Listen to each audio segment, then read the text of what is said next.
sensationalist stuff sells papers, and it's the same, obviously the same with TV. But you know, someone I know spoke to me after a show that I did, and there's a famous TV medium psychic show where a guy goes around and visits haunted places and is able to talk about and channel various spirits that are there. It's a very entertaining, very, very popular program.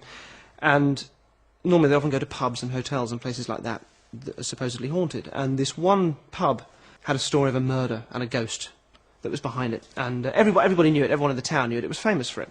And the film crew came to that town to investigate it and to do a piece on it.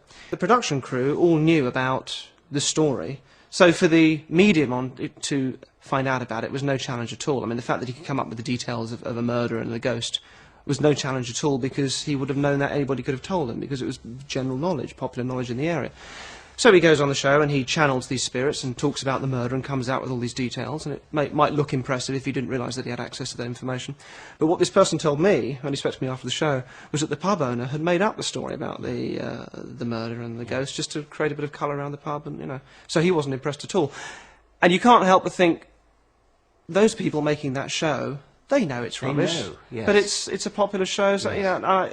And they would defend it by saying, oh, it's good for ratings, people enjoy it, don't be so exactly po-faced. Just enjoy it. It's just a laugh. That's what they would say. Exactly. And then you speak to people, on the other hand, who really, on the basis of programs like that, and you know, and other stuff that happens to them in everyday life, like the phone ringing and someone, you know, someone they've been thinking of, really base their beliefs. You know, they change their life. They live their lives according to these messages that programs like that and things like that give out. So I think there's a responsibility that's ignored, but I don't know how on earth you police that. I have seen television alleged documentaries in which they're talking about ghost stories, and they'll get somebody to tell a ghost. I mean, everybody's got a ghost story which they heard somebody else tell, which perhaps they believe. But where the television people did something I think really quite wrong was they staged it. So instead of just allowing the person to tell the story, right, they actually got actors to create the story, and they didn't claim that it was really, they were really filming it. They admitted that it was actors. But nevertheless, the fact that it was, and the fact that they had mist all over the place and a spooky atmosphere, would have given far more vividness.